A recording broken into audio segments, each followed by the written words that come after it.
TRT treatment is something that's widely thought of as something that just gives you an edge. That extra beast mode in the gym, a little bit of push when it's needed, or just that testosterone feeling, right? But in actuality, TRT treatment goes way deeper than that. It helps keep you calm. It helps keep you patient. It regulates your mood by regulating your hormones. It's not just a treatment to go beast mode. It's a treatment to be a calmer and better father. As a business owner and a father myself, I understand all too well how much it's needed to become a little more patient and a little more calm in a world that's pretty chaotic. Go check out Prime Performance today. This episode of Mental is brought to you by Spas and More.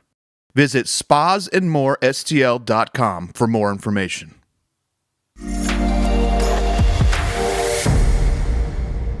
Welcome back to, forgot the name of my show. Welcome to Mental. Thank you for joining us. If it's your first time here, thank you for stopping in. If you're returning, thank you for joining us again. Today my guest is Miss Annie Yatch. Annie, for those of the individuals at home that may not know your background or who you are, can you give a brief synopsis of who you are, what you do, and that way we can talk about why you're here? Sure. So I've been a leadership coach for probably the last 15 years. What sets me apart is when I'm working with entrepreneurs, high-level performers, I focus specifically on changing the neurochemistry and boosting the neurochemistry while at the same time doing the deep trauma work or the deep work on building the business to help scale and grow. So, building a better version of ourselves inside out. Correct, yes. Right? Mm-hmm. So, you and I met 4 years ago now? 4 years. Was that about right? Mm-hmm. On a panel in the middle of the Midwest. Correct. Right, in the middle of nowhere. I remember. It was a delightful weekend and experience. But I've asked you here today because since we've met, I've gone on a healing journey. There was a couple profound words. I don't know if I've ever actually shared this part of it, but what set this off was a need to heal. But the affirmation that keeps me going within my brain is the sentence that I hope you heal and go on to do great things. Okay. So this is kind of like a thing that replays in my brain. Okay. Well, healing journeys are the best. They're cool. We're on them for our entire lives, so Right. might as well enjoy it. Well, and one of the things I didn't realize when starting this is like probably November of last year, I got into a point where I felt satisfied or as if I had completed something. Okay. And then I added, the analogy I used when we were talking about this the other day is I added a ball. You know, I got to work, fatherhood, and emotional awareness, not emotional mastery by any means, but emotional awareness. And I thought that was pretty cool. I was in a good place. And I stopped doing some work for a bit. And then I added a fourth ball and realized that preparedness for a battle is different than preparedness for the war. Or in other words, winning the NBA Finals doesn't mean I don't have to prepare for next season. Right. There's going to be new challenges.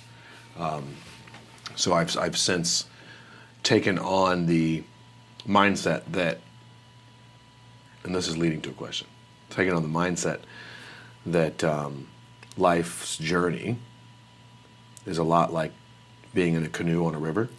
I don't know if you've heard me say this yet, but I look at it as I have to do the work every day. I have to paddle my boat, and I can go over to the left, I can go to the right, I can stay in the center, but I can't control the current of the river. Very accurate. I can't, I can worry about what's around the next bend, but it doesn't behoove me to do so. Whatever is around the next bend Is around the next bend. is around the next bend and doesn't here. And the end of the river is something that I always used to, where's the end of the river?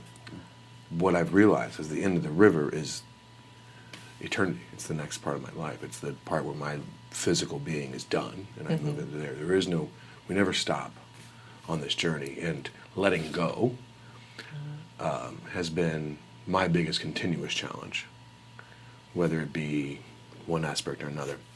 So when you're dealing with entrepreneurs, I'm sure I'm not the only entrepreneur that falls into the ADD You are not. category. No, you are not. Right? Or someone who has had most of his life with a protection of ego, right? To hide all the insecurities. What are some of the things you do to start breaking those things down and identifying those in individuals that you work with? Well, I think everybody gets to start at the same point, right? Because it's true what you're saying. The ego, the personality, the ADD, almost every entrepreneur has some of these things because the trauma patterns of being a 7-year-old little kiddo that goes through really tough stuff, usually it's from 7 to 10, can direct and cause more of that to be prevalent, which is interesting.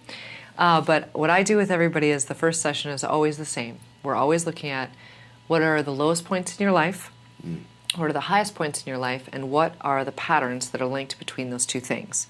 Because the patterns between the low point and the high point dictate the trauma pattern that your brain is going to put you in cycle after cycle after cycle. The context will change of that pattern, but the actual cycle remains the same. And so it's my job with the person to identify what is this pattern, the cycle that you've been stuck in that affects you in your relationships and in your business life. Most people think it's just a business life cycle, but it really isn't. There are always patterns in your relationship cycle history that affect dramatically how you run your business.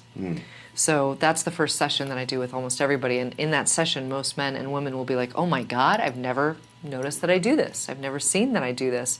Or that makes perfect sense because I do that all the time, just without really knowing that I'm putting myself down that pattern. Yeah. So that's how we start. So you say relationships. One of the things that I've noticed about what I thought was at some point that my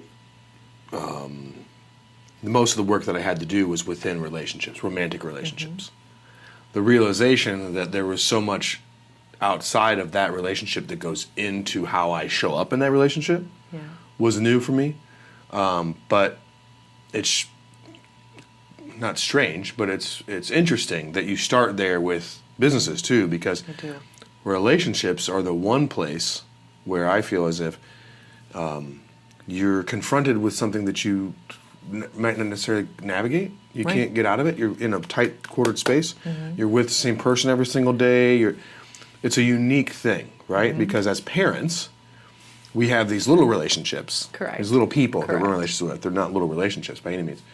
That we can't get rid of, right? Very You can't true. just. I think everyone as a parent has had a moment where like, I want to break up with you. I don't like you very much right now. Yeah. Right. But that's not really an option as a parent. It is not. It has definitely forced me to learn patience and many other traits and attributes that I probably wouldn't have learned. But it wasn't until very recently in my life that I started looking at other relationships in the same way. How can I face these relationships without maybe even acknowledgement that there is an out, right? Like, what if I never get out of this relationship? How would I make it work? How would I adjust accordingly?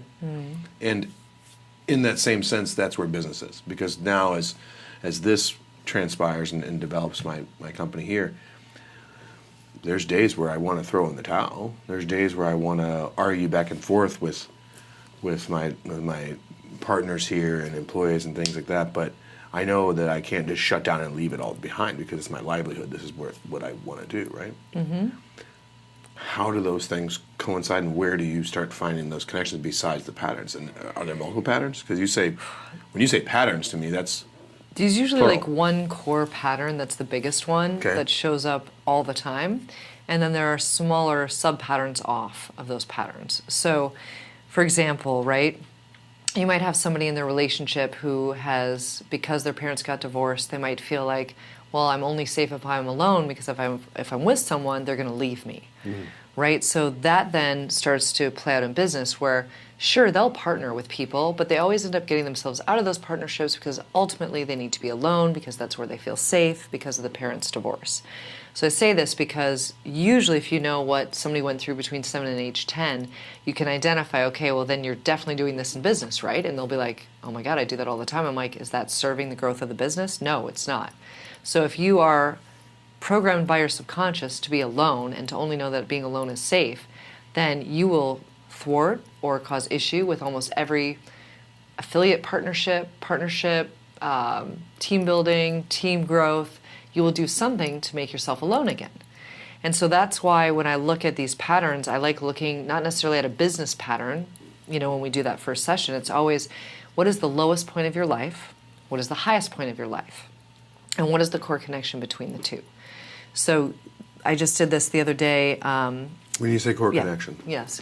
So core connection is, and I didn't realize until recently that I see this. I didn't realize either that this was the physical way of saying core connection. Explain more. But just doing this in the head. Core connection. Right. What does this mean? Yeah. Well, I didn't realize that my brain sees this in people really, really quickly. Okay. And so I'll basically look at, okay, here are the immediate changes that happen to you when you're in this low point, but here are the lasting effects that are still with you today that are still coming up.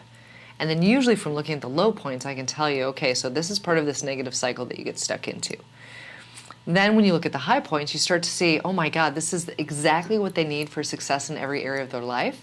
But for most of us, when we get in that negative pattern, we can't even contemplate the things that make us successful. Mm-hmm. We're literally so deep in the trauma pattern and we're so deep in isolation or disconnection from people around us that we don't know exactly what to do to get ourselves out. So we spend a lot of time, and we waste a lot of time in business trying to get ourselves out of these patterns, and we're wasting hours and sometimes even months or weeks of our time. So what I'm able to do when I look at the low point and the high point is I'll be able to identify from the highest point, here's exactly what you need to do to get yourself out of the low point over and over and over again much faster, because your traumas aren't going to go away. Right? The traumas are still going to be there, but it's your job as the person managing yourself to look at those trauma patterns and say, okay, this used to put me into a trauma loop for weeks. This used to put me into a trauma loop for days. I'm going to get it all the way down so it's maybe 10 minutes of me being stuck in something until I can get myself out. Mm-hmm. And that's a really hard thing to do when your neurochemistry is deficient or depleted because you don't have enough serotonin or oxytocin to be able to boost yourself up naturally. So it's a lot of reps down that same neural pathway to move yourself. Which for a lot of people, it's really hard to do the reps because if you're not big into like working out and you've sort of conditioned in your body, like it's all about the reps, all about the reps. You just got to get the practice in. That still takes time to do, right? And if you're being triggered consistently on all these different points, it's hard to get a lot of reps in on one technique. So that's why I like to boost the neurochemistry while at the same time doing the intentional, emotional, and intellectual work. Yeah, that's very identifiable, right? There's a lot of aspects in my life where, let's take motivation, Sure. which I've come to realize is kind of a made up word, in that I used to literally pray for patience or pray for motivation. Okay. I would wait for God to wake me up one morning and I'm motivated. I'm ready to do everything. Right. Let's take on the world. And forget that patterns that I've created in the past would put me in a place where working out made me realize how good it feels. It would become a habit that would become then what I considered a good addiction. Yes. Because it very much was part of just what you do, right? Your habits become who you are. So there's parts of the journey that I've been on lately where what I used to not do, because there was patterns that were repetitious. Depression was one of those patterns. I would get down on myself. I would self-sabotage, and then I would stay sunken. Yeah. Now, what was crazy is that during those times, I knew that my ticket out of that was activity, action. Start taking control of the things you know you can control. If you feel helpless, I know that I can read the Bible. I know I can write in my journal. I know I can go work out. I know I can do these things, and I can control those things. I have mastery over those things in the sense that I am the master of myself. Not mastery as in I'm an expert. Right. But there's something neurologically that blocks me. 'Cause I'd be laying literally on my couch and be like, oh, why do I feel like this? I'm like, to You're like, myself. just get up. You can do this. Get up. Why don't you just do some right? push-ups? Yeah. I don't know, 10 minutes. Yeah. Which is wacky to think about, but sometimes we don't have the increasingly neurochemistry to get ourselves there. Right. And so some of the things that would evoke a great emotional response in me, when you start talking about dwindling those patterns down, but they never go away, I just had an experience this morning where what would have shut me down for 3 days minimum Right. took me 10 minutes to talk through, process, and Amazing. whatever. Amazing. Amazing. Great. I still have a lot of things that I can't do that with. Right. Right. And so the learning experience of finding those gaps is intriguing to me Yes. because I know who I am at my core. Mm-hmm. And I think we've all, as humans, we see that brightest point, like you say, your highest point. Yeah. And we all want to strive to be that because we know that's who we are. That's who we were put on this earth to be. And then there's that block. Yes. So when you're taking down those walls, when you're undoing those blocks, you're talking about doing it from a neurological standpoint, a point of discovery first, and then helping cope with that.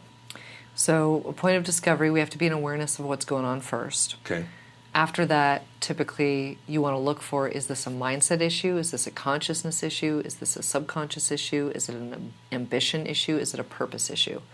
So I'm running people through the concept of, okay, we've got this root trauma pattern that applies in all these different ways, but what is really the root of why this is happening? Is it all of these things happening at once? Is it one or two of these things happening at once? Are these 5 pillars that are always in place, or is there variables? Almost always in place. You Okay. need to work on the mindset, the consciousness, the subconscious, the ambition, and the purpose. Okay.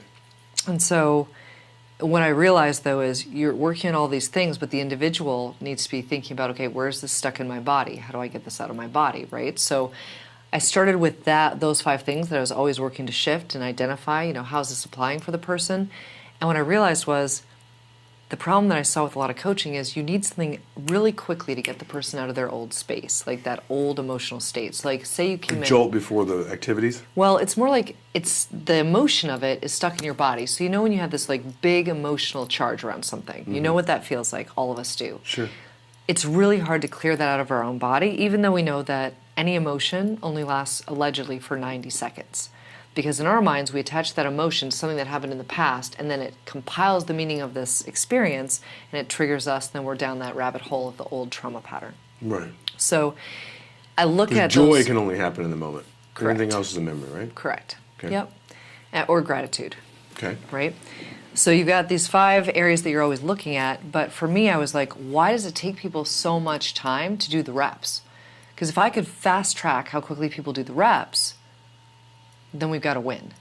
And so that's when I started doing a lot of research. Also, I had at the time, a Navy SEAL ex-husband, or about to be ex-husband, who was going through a lot of really intense stuff in his life and his mental health journey. And I was getting down to the wire to be like, I don't know what else I can do to help this man. And 15 years of every counselor, every instructor, every training, every even a psychedelic experience. What can we do to move him forward? And that was when I had to sit down with myself and be like, it's actually not just him. I've got a lot of stuff that I got to work on too. Because we were, when you meet someone and you date them, it's almost always some sort of a trauma bond that pulls you together because you're both working on different things, and this person's now a healing partner for you. And so when that was going on, I found a company that calmed the nervous system.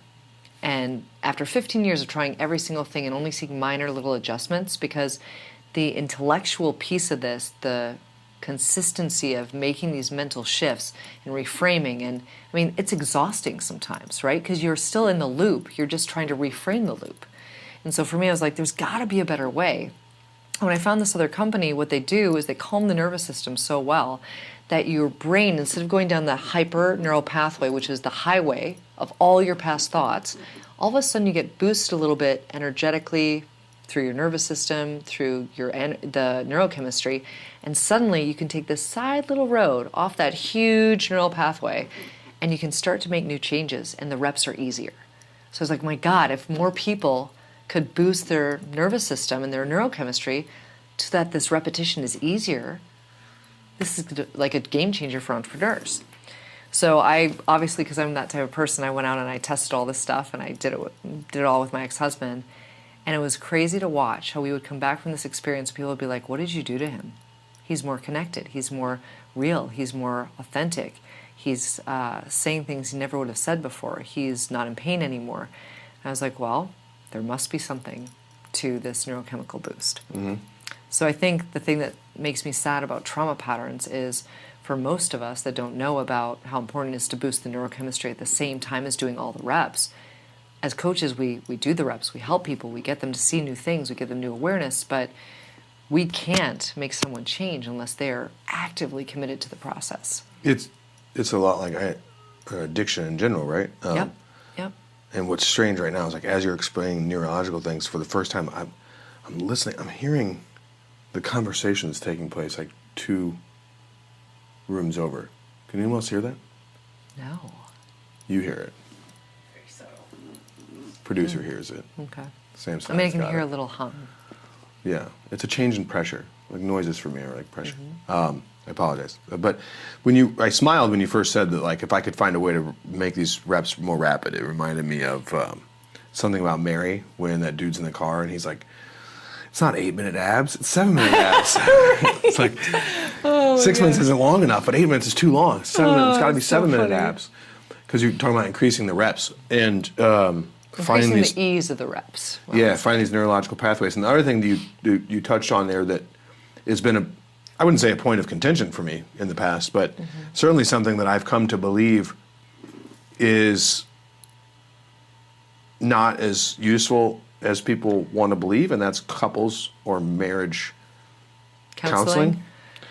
My belief at this time in my life, one thing I try and really strive for is understanding that I stand on my principles, I stand on my beliefs now, but I'm open to understanding a new way to think, Okay. right? So at this point in my life, I believe that when you're in a relationship, the communication between you two isn't solved by couples therapy. It's solved by you go work on you, I go work on me, because the problems are usually a mirror. So when you talk about you're bringing him back in and people are saying, what did you do to him? It's so authentic, so this and that. One of the things that I found during my, what I'll call my patterns of addiction, because as I explained in my last show, I consider myself an alcoholic still.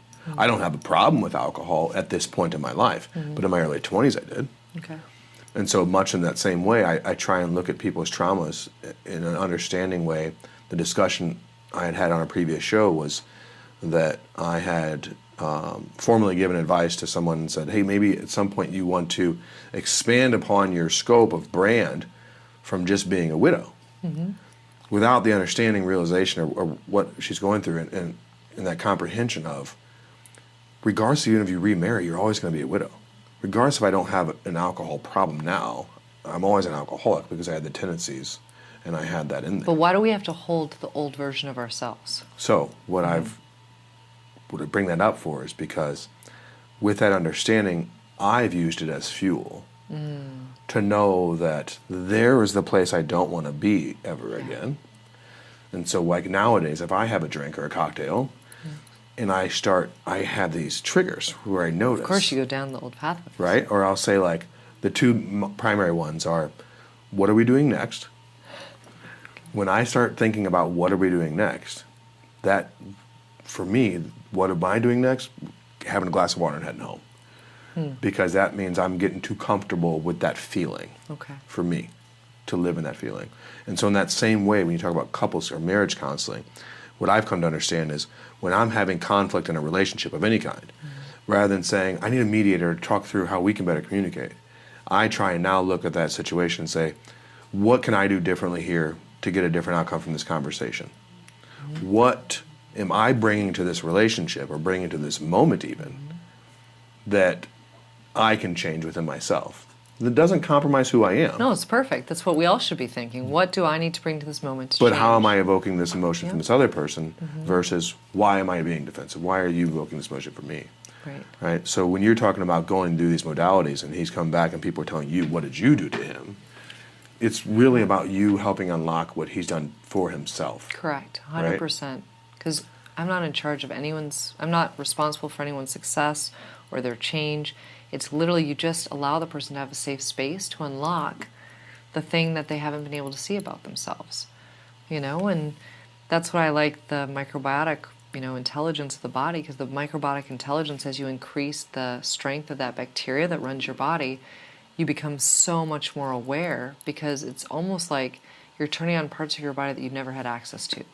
Like your smell gets more intense. You can pick up more in your subconscious that's positive.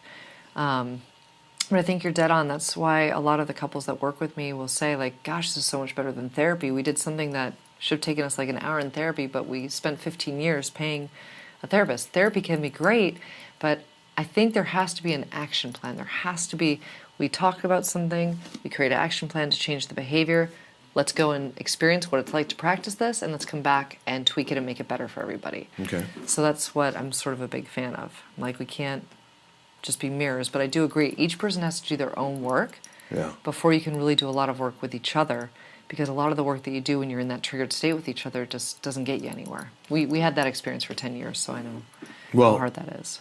Uneducated theory, if you want it, is that therapy is about psychology, right?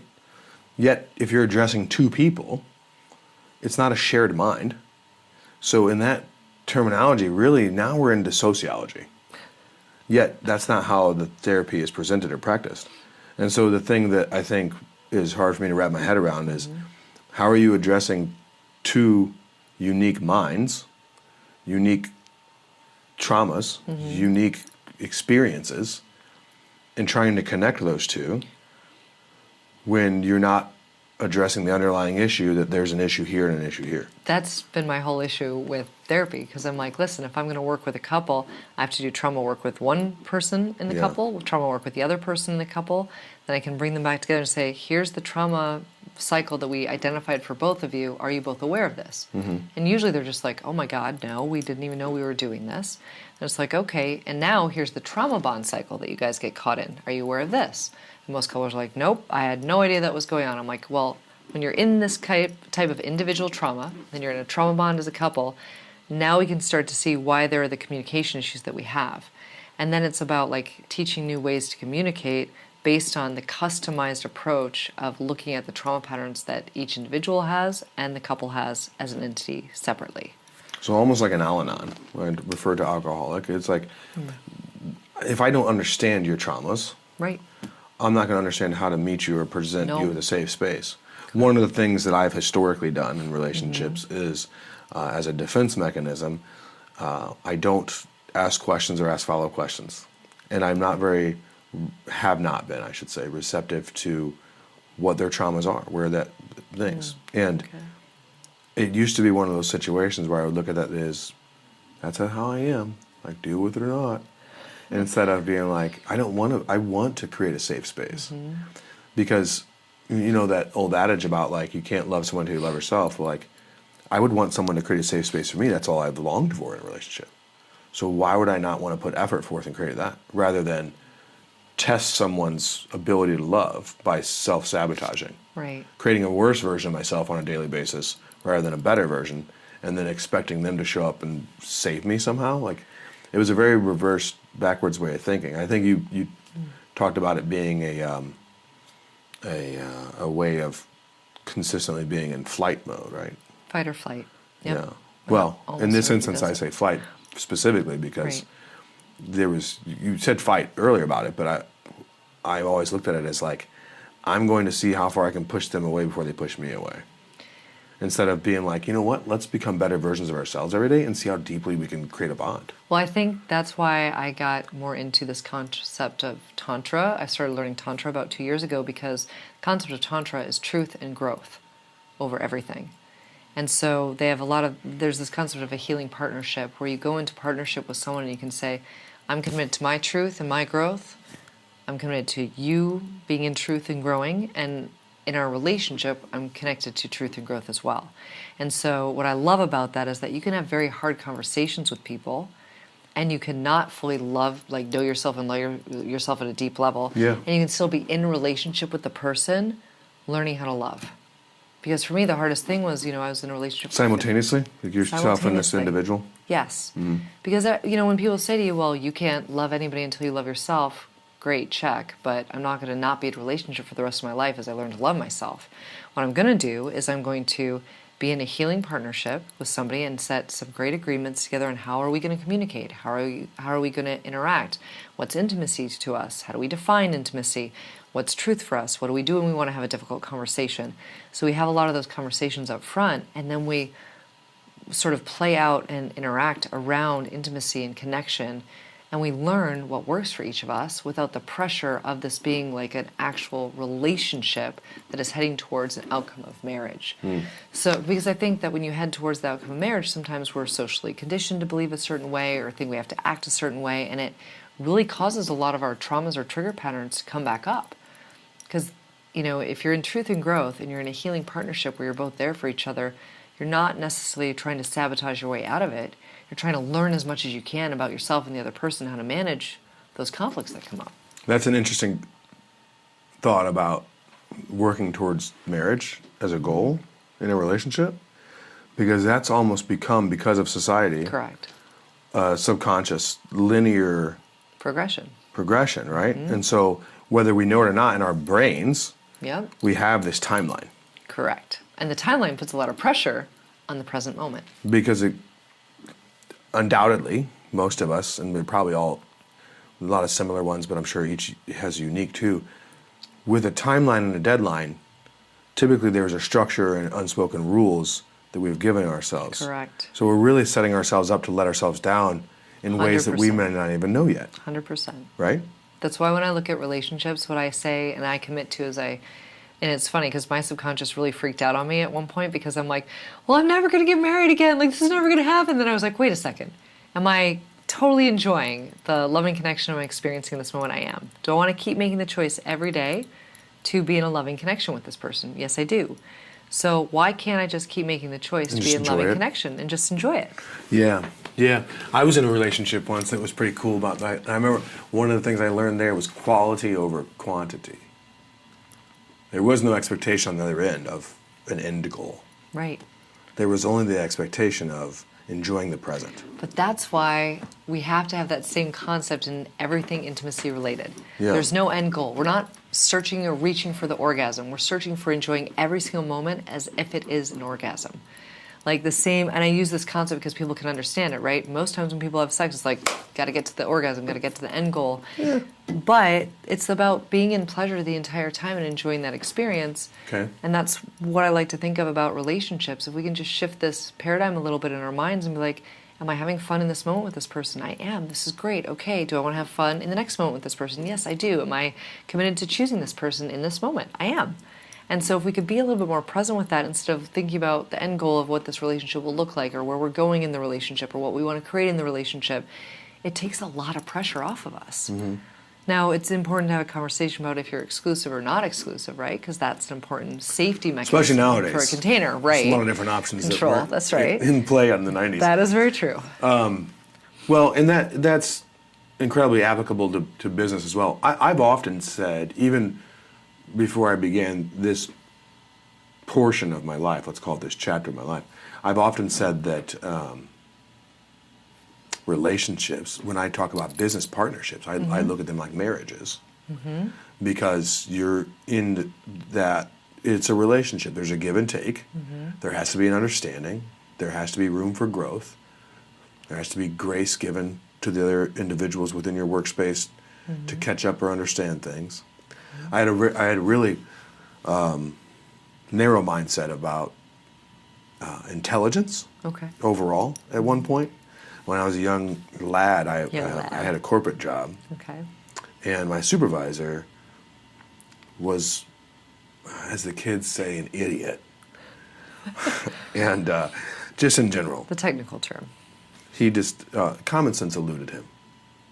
There was a lot of times where he would misspeak or things were just like, whatever. But what I didn't appreciate at that time, and so I took that and I used that information and that knowledge of his just inability to read a room or have a conversation as a total ignorance. And what I should have done is understood that that individual had 10 more years at that company than I would ever have. Because even if I went 10 years, he's at 20, right? Right. And I didn't soak up the knowledge that he had for that career path. Instead, I resented him for being in charge of me with what I felt was less intelligence. And that was also an unfair moniker, because what do I really know his intelligence level? Because he says some things wrong. He could be the most brilliant person that walked the earth. But I had all these judgments because I had all these things that, as a mirror, I'm really just looking at it as why does he have that and I don't? It was really all ego. Yeah. But later on, I wrote that gentleman an email, like years after I left that company, probably 3 or 4 years.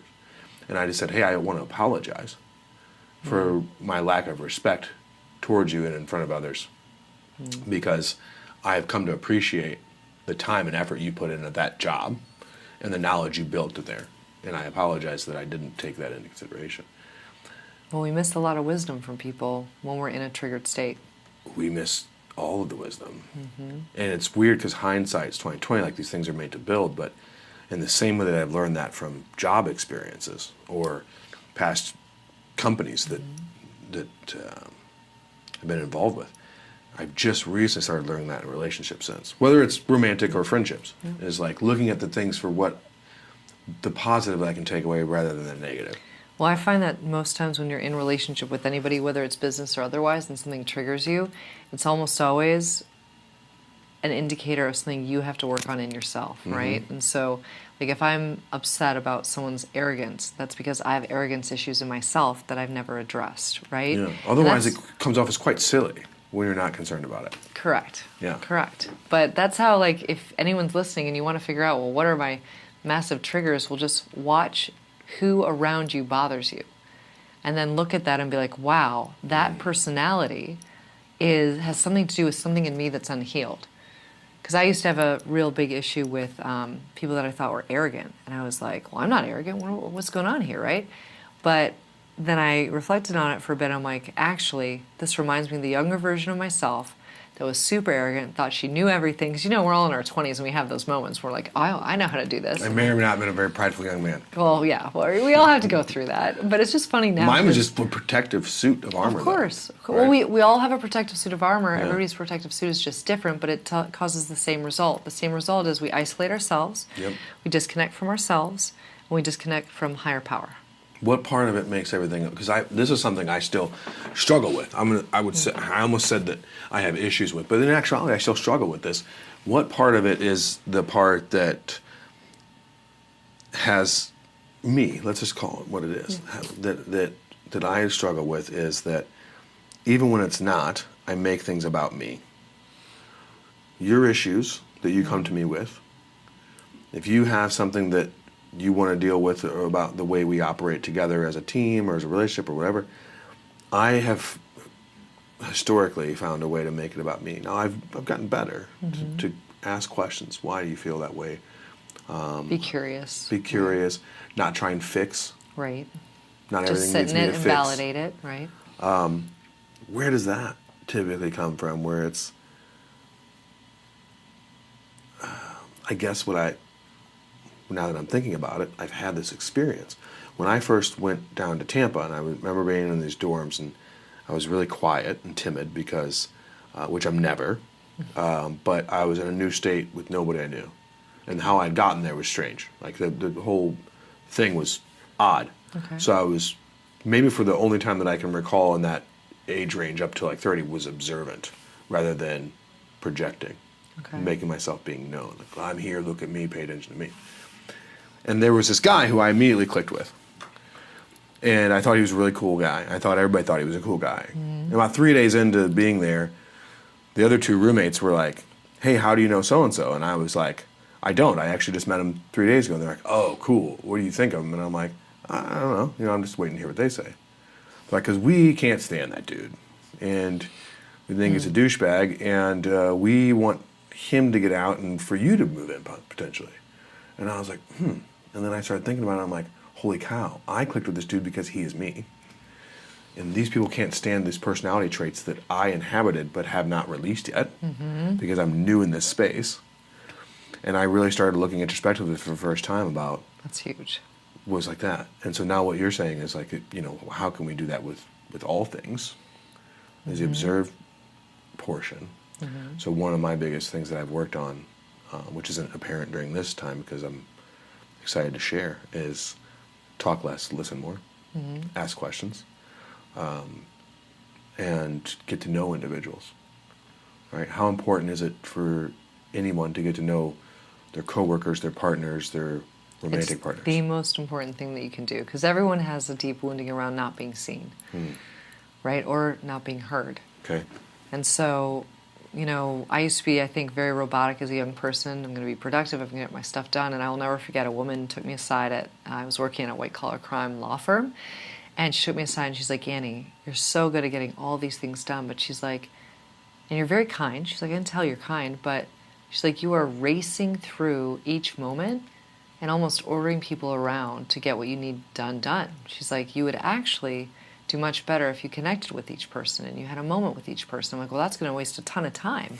Like at my little 22-year-old self, right? Well, that's going to waste a ton of time. I won't be able to get as much done. And she's like, but they will do more for you. And you will be a better team with each other.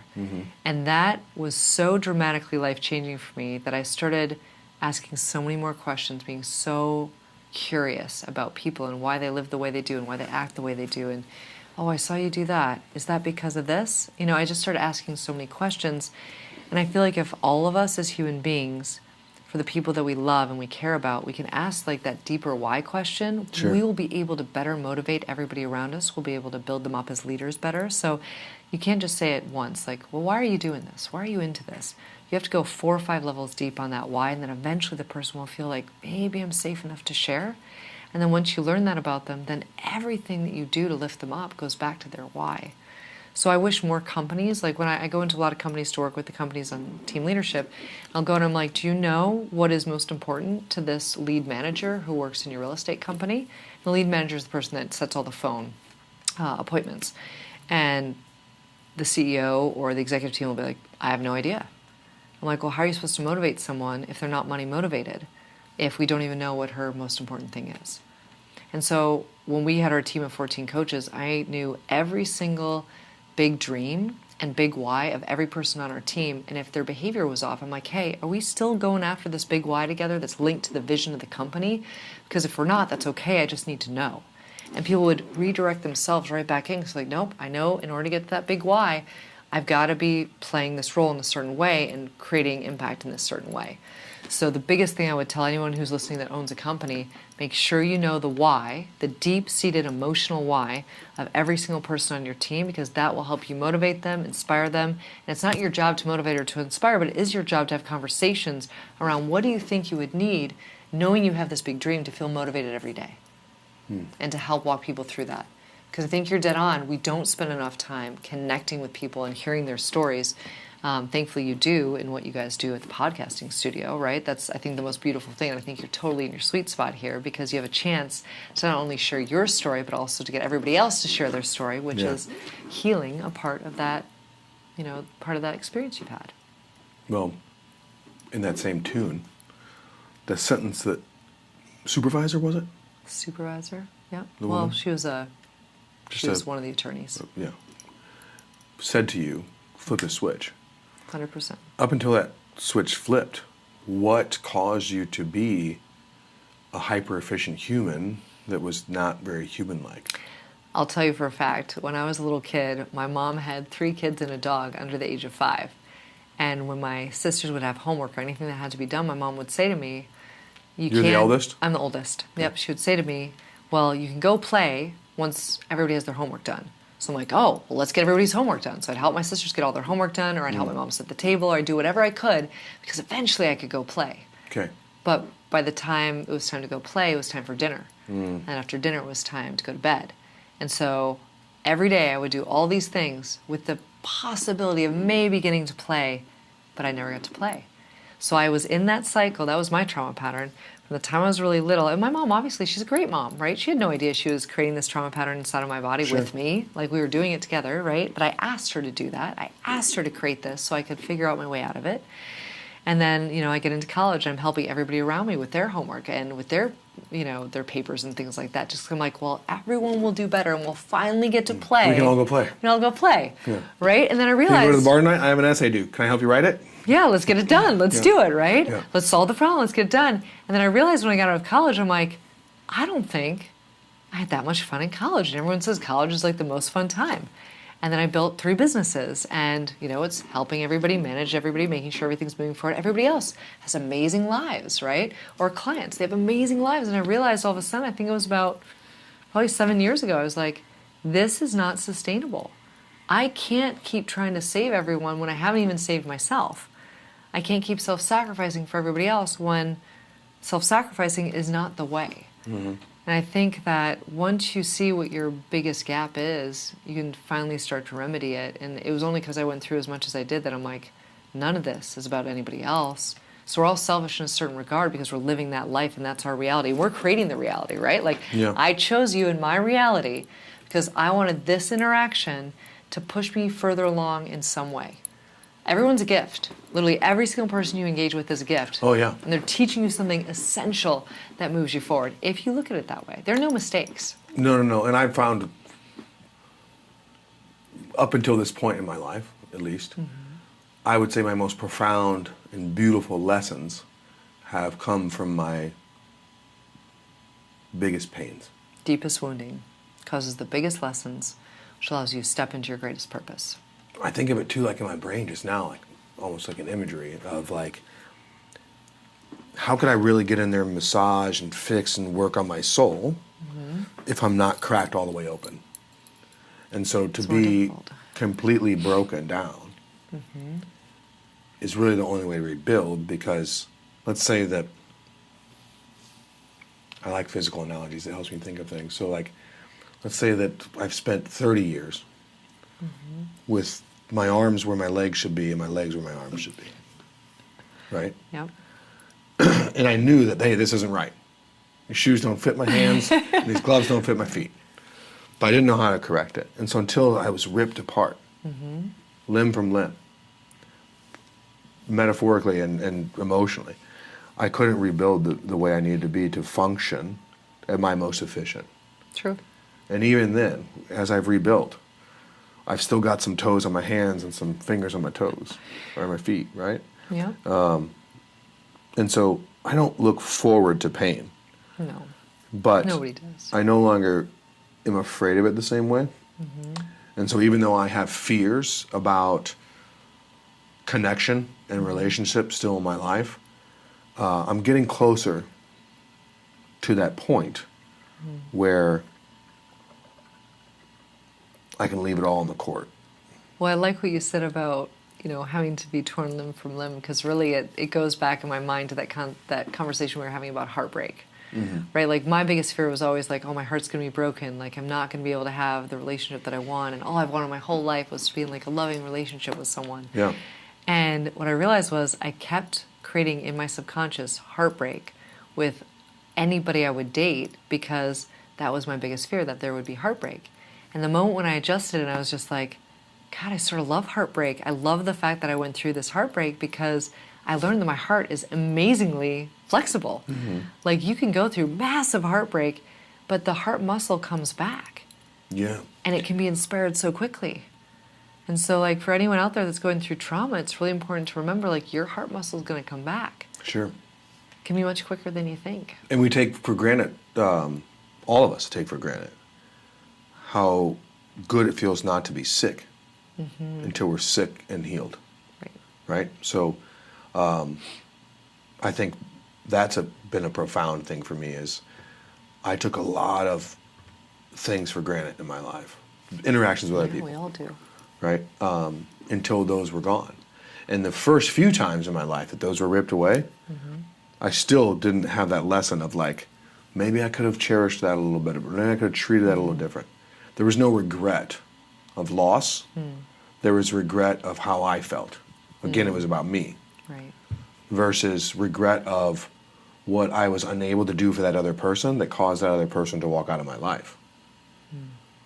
Whereas now I kind of look at things as the beautiful part about what I took away from my last interaction in a romantic sense was maybe this wasn't about me. You say there's a lesson in everything. Yeah. Maybe in this last relationship, maybe I was the conduit. Maybe I was the part that came in and out of that individual's life. The catalyst. That they prayed for. And so maybe it had nothing to do with me. That entire relationship could have been solely for that person to learn a lesson for the second, third, or fourth time that they still may not learn after me. But I've certainly had people put in my life to learn the same lesson over and over again. Yep. And I have a firm belief that those individuals were there to teach me not to be with me long term, whether it's company or otherwise. And so I think that the beauty that I found within relationships in general is the understanding that just like with emotions or any relationships, it's not always about me. Oh, it's not. I mean, I know this isn't a popular opinion, but one of the things that I've thought about, because I think about, why do we choose this? Why do we come in and make this our reality quite a bit? And what I love about the story, I read this book once called The Little Soul in the Sun. And in this book, this little soul is up in heaven, and he's like, I really want to go down. I had this amazing experience where I learned about distinction and emotion and all the pain and all the things. And he like rounds up this bunch of little souls with him, and he's like, I need you to teach me this lesson and make it really powerful. I need you to teach me this lesson, make it really intense. And so I think like my version of how it works is we're all up in this beautiful zone where we have no distinction, everything is oneness, and we're like, let's go do this earth experience and see what it can be like. And then we ask people, we hire people, other little souls to be like, I need you to teach me this lesson. And I fully trust you to teach me this lesson the best way possible. And I know you're doing it from a place of unconditional love. And so for me, when I look at all the people that have quote unquote hurt me or wronged me or caused, pain or suffering in my life, I've done a lot of work to go back to each person and be like, you did this because you loved me so much that you wanted me to have the most beautiful gift of development. And even back to like people that I dated that I was like, wow, like originally, how could this person do this? How could this person treat me like this? I've gone back now and I've done so much work on these different people that I'm like, this person did it out of love for me and because they're still working on their journey. And so everybody in your life, I believe, we have asked, our souls have asked them to give us a lesson. And it is up to us to figure out how to create unconditional love and compassion for that other soul based on the lesson that they've taught us. And once we do that, it really does resolve so much. Like I could meet any of the people that have done really awful things to me, quote unquote awful, right? And I would give them big hugs now and I'd be like, that was amazing. Thank you so much. Like I know you're probably not feeling the same way I am in this moment, but like thank you for breaking my heart. It was one of the best experiences of my life. Thank you for giving me like the learning that I really have a stronger heart than I thought. Right? So I think that if as we heal, we can start to do more from a place of that like joy and compassion and grace piece, because we're going to always think that we have more on this journey, we have more to learn, we have more to heal, but we reach a point where it's like, no, I am a healed individual and I'm in an earth experience and other stuff's going to come up, but I get to do things now from a place of joy. And so I've been doing a lot of work on that because I feel like the only way we manifest our greatness in the world is we got to come from a place of joy, but getting to a place of joy is very, very hard if you don't have the right neurochemistry. Why do you use the word higher when you talk about that? Higher? Why do I? Because Do you feel like there's an in my exchange? mind, I feel like there's an exchange. Like I hired them to teach me something, and I took something away from the exchange, and they're taking Why not something asked? I like to say hired because it helps sometimes in the business setting, because when you are running a business and you hire someone, there's always some transactional exchange there. And I wish the exchange wouldn't be as transactional. I wish people would look at that and be like, this is actually loving, caring, give-take between the two of us. It's a fair exchange in some way. Well, I was going to say, because when you were painting this picture, the little souls, and it's probably because of that movie, but the little souls look like little water droplets with little water. Oh yeah, droplet those legs little on it. guys from. I I think it's called Soul Man. Is or it Soul something something? like that? Okay. Right? Soul. I've seen the something. previews for it. Yeah. Well, because the boys have had to watch it. You have children. I probably haven't watched it with them. No, it's a good movie. Okay. We'll Now I'm figure gonna out watch what it it. is. Okay. Yeah, we'll figure out what it is. But the reason, so I'm picturing this as you're describing it, and in my brain, these little water droplets are asking each other, "Can you teach me? Can you teach me how to do this?" Because that's the way you started to describe it. Or can you show me the exact opposite of who I want to be? Yeah, but you described it that way. Yeah. You said, "Can you teach me?" Then you said higher, and so in my brain, I look at it as like, because what I also have come to believe is that I really wanted to, like, when I first started thinking about healing my inner child, that's become a primary focus for so many people. Huge, huge. But here's the thing that I've discovered is that my inner child is one piece of my trauma.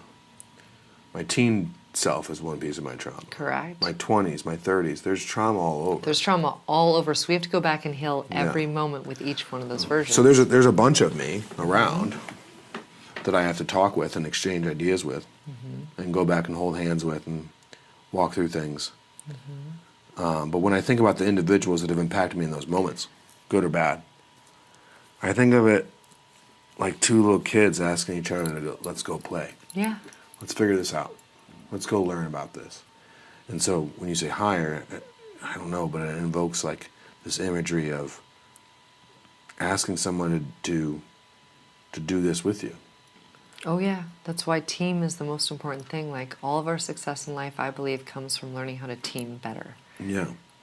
It's like the Little Rascals or something, right? Like, I don't want to go in this haunted mansion by myself. No, nobody wants to go to the earth plane by themselves, right? We all Yeah. want to go in and we want to know we've got this family of souls that's here to help support us to learn and grow. But isn't it also important not to like contradict our own point that we're proving through this conversation, but there has to be some importance, I should say, of learning to be comfortable alone. Right? That is very true, right? Because we always are looking for somebody else to complete us or somebody else to fill the void or somebody else to validate us. Or fix us. Or fix us. I mean, that was the hardest part for me when I went through the divorce that I went through was, you know, the kids aren't here, I'm by myself in a house, what do I do with myself? And I realized, I'm like, I have no idea what to do. I'm like, should I clean the whole house? I'm like, well, I'll try that, clean the whole house. Do I feel better? No. Okay, what do I do next? Mm-hmm. So I tried all these different things, and finally I realized, I'm like, what if I just lied here and just talked to myself and just enjoyed that experience, right? And so I started doing a lot of that. Like, I would talk to myself. I'd be like, oh, I'm talking to my higher self today. Oh, I'm talking to like this version of myself from when I was 10 that had an issue. And it was so funny because I got so comfortable and happy with like all these different varietals of who I was that now when I'm around other people and they're like, oh, I really miss you. I want to hang out with you. I love your energy. I'm like, yeah, I love my energy too. I'm like, I'm really excited to hang out with myself tonight. They're like, why aren't you going to come out with us? I'm like, no, I want to hang out by myself because I love how I feel when I'm by myself and I'm alone. And that was a massive shift for me because I never thought I would get there. Never thought I would. I like being alone as a recharge. And I've come to a place of comfort with it over several years. Mm-hmm. But one of the things I used to do that was odd, because I've not identified it until recently, is like I had a real trouble with boundaries. Okay. I couldn't set boundaries because that didn't coincide with my anxious attachment style that I had, right? Yep. Because if I'm telling you what triggers me and what I need, then I'm giving you ammunition to hurt me in my brain. This is the way I thought of it, right? Yeah. Not in my heart, but in my brain. And so the realization of like how healthy those boundaries are and the ability to say, no, I don't have anything going on tonight. And I really love spending time with you. But I have to choose myself this evening. Mm-hmm. I can't wait to see you next time.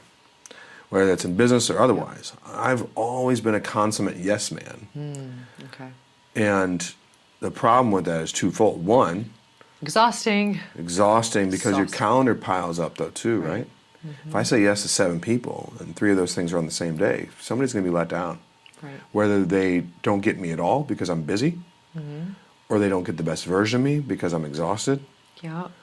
And what I've realized and still work on, because I if a good friend's like, hey, can you help me like move something? I'm like, okay, right? Like I'm hard, but I've gotten better. Hey, this Saturday I can't work because I've got a Thursday, a Friday, and a whatever event, and a Sunday event. So I got to have Saturday to me. But it used to just be an incapacity. I had no capacity. You had no capacity for yourself to create boundaries for myself because there was a fear of the affirmations going away that I needed. Oh yeah. There was no self-love. So every little piece of affirmation. Like, I need it. Yeah, but it's like eating Chinese food. I'm hungry an hour again later. Yeah. Right? And so like it didn't make much sense for me to fill my body with sodium and deplete my energy, but rather find sustenance. And so I've learned over time that quality over quantity. Yeah. And the only way to really achieve that is to have boundaries. See, I always had an issue with boundaries too. And what I started doing is if anybody would ask me to do anything, I'd be like, I would love to do this, because normally that's the desire, right? I would love to be a part of this with you. However, I know that I tend to overcommit. So I'm going to take 24 hours, I'm going to think about it, and then I'll come back. And then in my think about it phase, I'm like, okay, if I say yes to this, how's this going to impact me emotionally? Yeah. If I say yes to this, how's it going to impact me intellectually? If I say yes to this, how's this going to impact me physically, spiritually? And then finally, I'm like, is there anything else I would rather do with my time? Mm-hmm. And that last question was the one that really hit me hard because I'm like, there are a ton of other things I want to do with my time. Why would I say yes to this if there are so many other things that I want to do with my time that I haven't done yet? Is there anything else I'd rather do with my time? I think that's a kind of a cool question to start off each morning. Mm-hmm. I'd like to make a note of that on this episode. Is there anything else I'd rather do with my time? Because what a cool way to start the morning. Because sometimes as adults, we forget we can go buy a whole cheesecake and then eat it. Correct. And cheesecake is delicious. It's my favorite dessert. With raspberry. Do you put raspberries on top or any type of fruit? Or are you like pure cheesecake? I mean, it depends on the mood. I enjoy fruit. I'm not a chocolate guy. Okay. I know Cheesecake Sam's a is my chocolate favorite dude. too. But if I do have something on top, it's the preference is a berry compote Yes, of some berry kind, compote, that's right? right. Right, like simmer that down, Very pour it on the smart. top. I like a good butterscotch. Oh. Butterscotch is probably my favorite artificial flavor, Okay. or one that can be created. I know it's very cardigan of me, but I tend to be an old soul, so Okay. I'm a sucker for butterscotch. Butterscotch pudding, butterscotch cheesecake. We have Butter to find pecan a ice cream. butterscotch cheesecake. It's- I think that would change your life. I made a with that same corporate job. They had a cupcake cook-off, and I always love to challenge myself with art or with cooking. This one, not that one. Okay. And I won first and third place in a cupcake cook-off. My first place cupcake was a butterscotch rum cheesecake cupcake. What? Many sounds people felt as if amazing. I was cheating because I was really just creating little cheesecakes. They were like, "This isn't really a cupcake." I'm like, "It is. It's in a. It's in one of those little delicious. peel things." Do you Like, still what have the makes it a recipe cupcake? for this? The thing about me is, I don't really have recipes for anything, What? but I build by memory. But I could cook you the same dish 2 years apart, and it may taste different. Okay. I have started writing some things down. I would love to say honestly that I have all these recipes, and in actuality, I don't. I have like 4 or 5. And my grandmother, You're like a creative soul, though. You just like creatively create things all the time. it does feed my soul for sure to create. My grandmother and I certainly not argue, but we used to have. She would say, with baking, you have to follow the rules. It's very much calculated. You can't skew from the rules. And I would say, watch me, right? Sounds like you. Yeah, and so I always used to like to challenge that in a fun-loving way, but So one of the things I like to do if I'm making a dessert of any kind, where it calls for certain things, I'll add pudding, like the powder, Yeah. to make creaminess, and Okay. like that's become a thing now. I've seen that in other recipes. But back in the day when I was making these cupcakes, Nobody was using pudding. nobody was using Come pudding on. I knew of.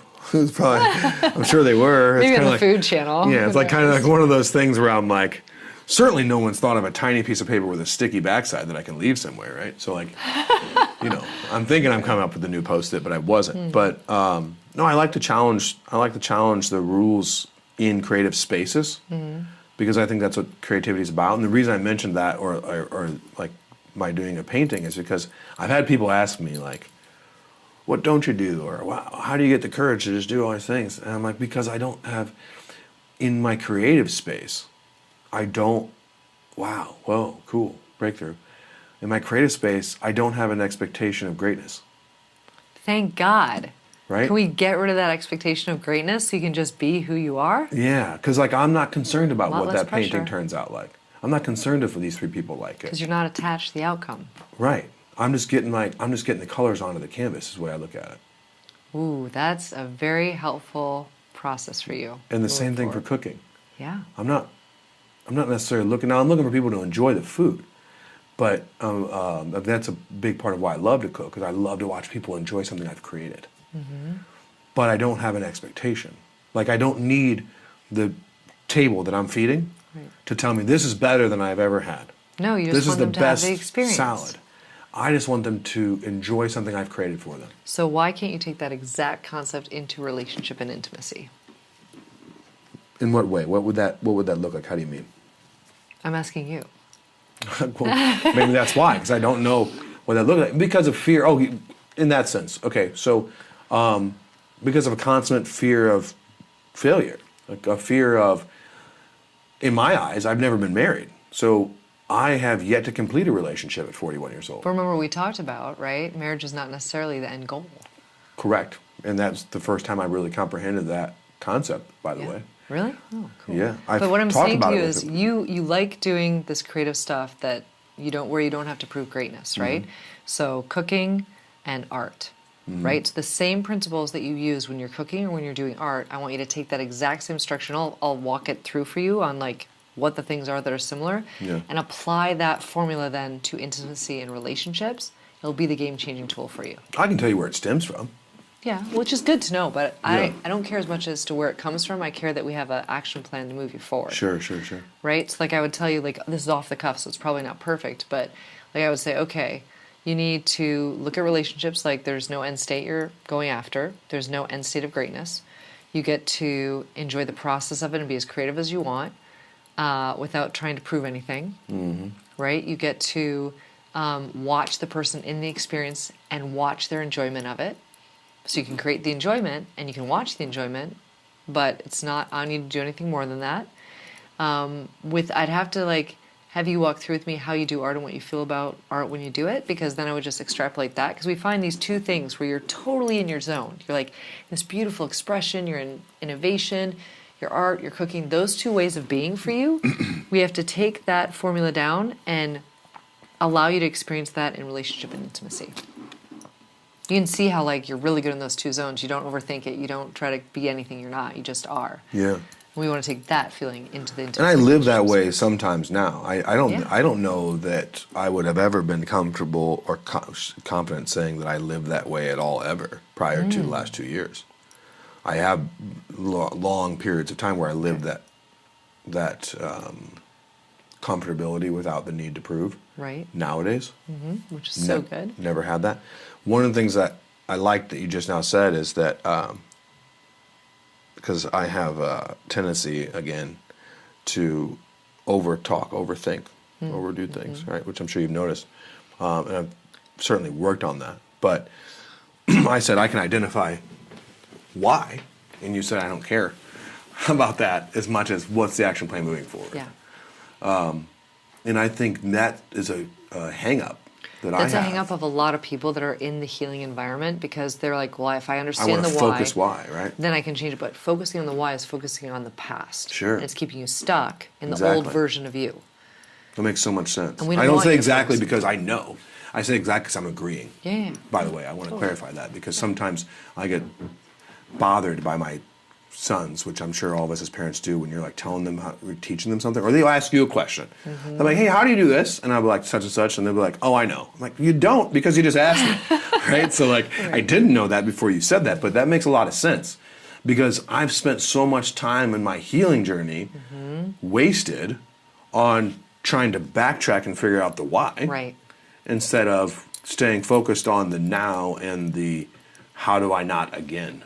Well, that's how you know you're in a trauma pattern around anything. It's when you put yourself into the past out of fear of it happening again, or fear of what happens if this is who I am, or you push yourself into the future, fear of the future, what if I never have this thing? Yeah. And so it's again, this big muscle, and it's easier to do with more serotonin, more oxytocin, right? Because then you're feeling really good, and you're like, oh, this is so easy. I just stay in the moment, I focus on the person like crazy. Sure.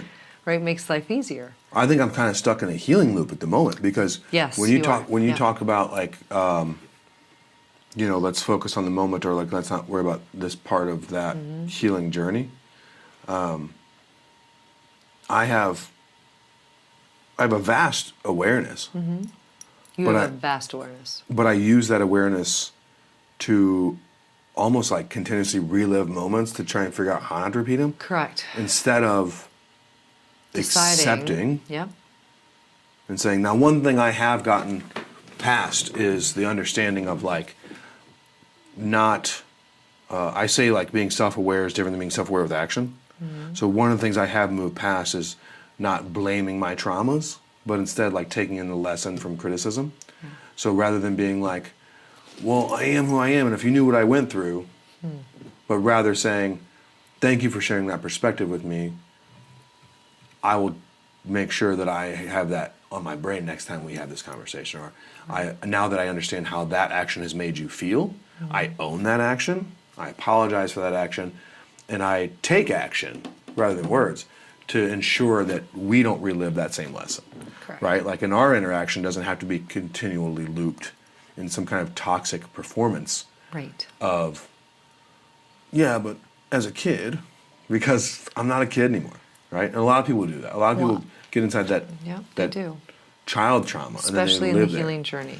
there. Yeah. But I had to have a coach tell me once, she was like, Annie, you know enough about how you engage. You know enough about how you interact. You know enough about what triggers you. She's like, we don't have to revamp it and look at it again. She's like, all you got to do is be like, oh, check, great, the universe is giving me another opportunity. Yeah, that's cool too, because like that's where you get those quicker reps, right? That's Correct. were you turn 10-minute abs into. Correct. 7 minute 7 minute abs or 6 minute abs. Yeah. Yeah. It's totally accurate. Yeah, because I've noticed my my recovery time, so to speak, has been lesser from Right. things that trigger me. Which is really what you want. You just want a lesser or quicker recovery time. Yeah. So that's why if you see stuff coming at you and you're like, ooh, this feels similar to how it was before, you're like, oh, great, thanks, universe, thanks, inner child, I'm so glad we did this together, feeling really good about it. Okay, let's keep going. Yeah. Because if we stay in that loop and we spend too much time thinking it through, we're actually putting ourselves into the past and we're attaching a lot of meaning to that emotion that just came up that we don't have to attach anymore because we've already done the work. That's cool because you said loop twice, and I've heard that. But the thought process that I spoke about earlier about life is the river, rivers don't have loops. There are no loops in a river. Yeah. No. I'm not. If I'm down in Memphis, I'm not going back to St. Louis before I get Correct. down to Correct. whatever else is on Mississippi before Louisiana. But there Other are a things. lot of like places you can get off and get distracted on the river, right? Sure. And so I think that's okay sometimes. it's totally okay to get off and get distracted. I think the issue that I find for a lot of people in the healing journey is they get stuck because their neurochemistry isn't as healthy as it could be. And healthy neurochemistry is the boost that everyone needs to get you to a totally different place. Okay. So you like, it hurts my heart to watch people go through their health journey and literally it's like they're climbing, but it's very, very slow. If you boost your neurochemistry, then all of a sudden you, like a story, like for example, say you get triggered by something, right? Normally you get triggered by it, you'd be thinking, okay, this goes back to this is why I would do this, okay, I need to not do that anymore, I have to do it differently, this is how I'm going to do this, instead of just being like, got it, okay, on. Right? Like we're spending too much time in the past and trying to understand it instead of saying, yeah, look, it's happening again. Great. Yay, it's happening again. The universe wants me to solve this. The universe wants me to move on. Great. 2 paths. Which path am I going down? The old path, the new path, the new path. This is where I'm going. We got to make it more fun and more lively and more interactive instead of so introspective and logical all the time because our subconscious or our unconscious brain works at like the speed of light sometimes. We don't need it to go slow to reset it. You know, so that's just like a little piece of this process that I wish more people knew. When I was in school, I would oftentimes get points subtracted off my math work Okay. because I would write down the problem and I wouldn't write The work of it? how I got to that problem. Okay. Or the answer. You write down the answer. I'd write down the answer without showing my work, showing my work. So I'd get a lot of points off continuously. Okay. I did the work in my brain, but I couldn't figure out, maybe it was an ADD thing, maybe it was just a spectrum thing, who knows. But I could figure out, but it's just like there and there. I was in my 30s before I really clicked about they are, and that's the difference, Yep. right? And It's no big deal. I would consider myself, I can confidently say, not egotistically say, that I'm a very intelligent person overall. True. But there's a lot of things that I count out my months, right? Like there's a lot of things that just don't. I still do my multiplication tables on my fingers sometimes. Yeah, they don't register in my brain. And so when you're talking about this, that's a simplistic way to think about that for me is always the best way. But that is very much how I've operated this journey up until now. Is I should say the opposite of how I operate this journey, because I show all of my work. I'm so focused on the order of operation Correct. Yep. But that's part of the trauma pattern. instead of just the solution. Yeah. Whereas if I treated it the same way as I treat math, like you're saying, and just say, well, I know it's 4. I don't have to break this down. It's 4. The answer's 4. But this is what everybody does in their brain because, like you said about the math example, we used to do it where we just put the number down and we got, there was a cost to putting that number down without doing all the work. So then in our trauma healing journey, we're like, well, now we have to do all the work. So we're going to do all the work and then we'll eventually put the answer down.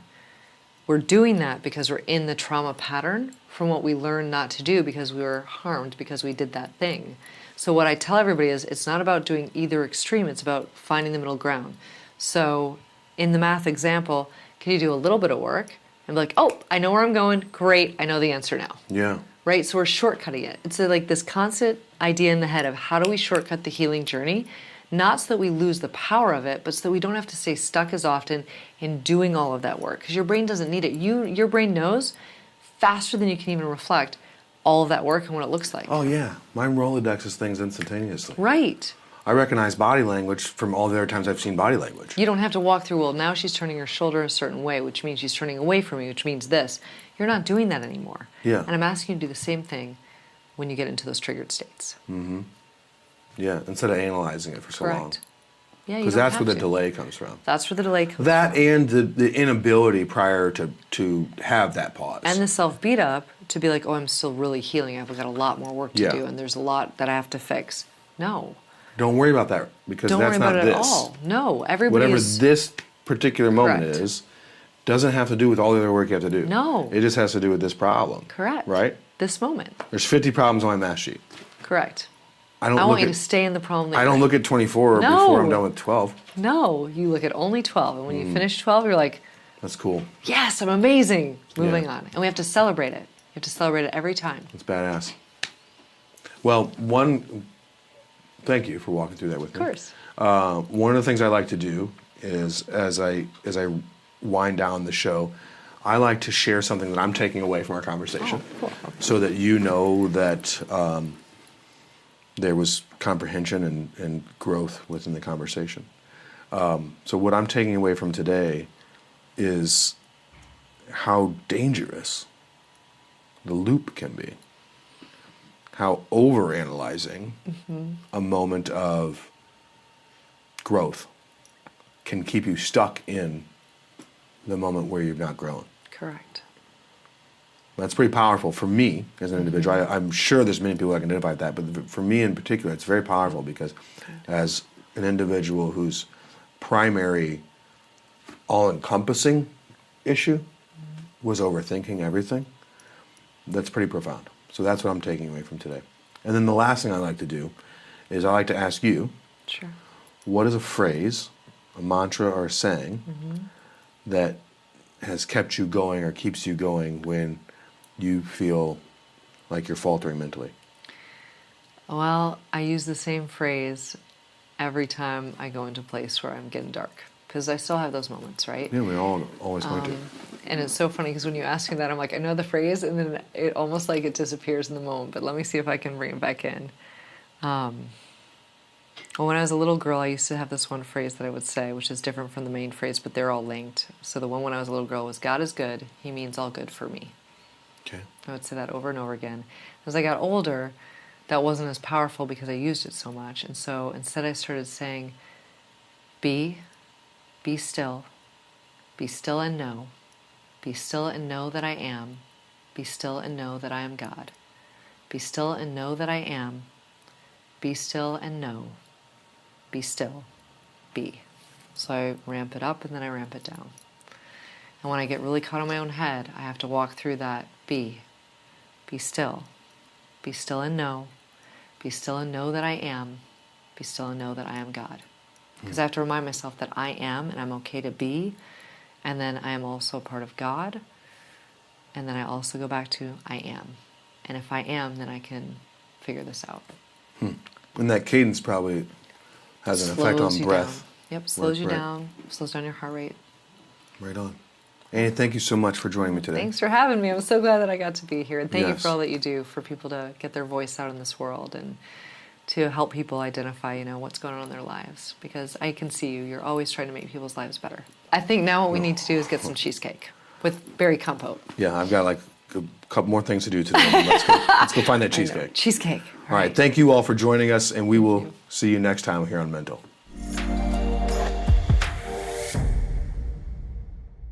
This episode of Mental is brought to you by Spas and More. Visit spasandmorestl.com for more information. TRT treatment is something that's widely thought of as something that just gives you an edge. That extra beast mode in the gym, a little bit of push when it's needed, or just that testosterone feeling, right? But in actuality, TRT treatment goes way deeper than that. It helps keep you calm. It helps keep you patient. It regulates your mood by regulating your hormones. It's not just a treatment to go beast mode. It's a treatment to be a calmer and better father. As a business owner and a father myself, I understand all too well how much it's needed to become a little more patient and a little more calm in a world that's pretty chaotic. Go check out Prime Performance today.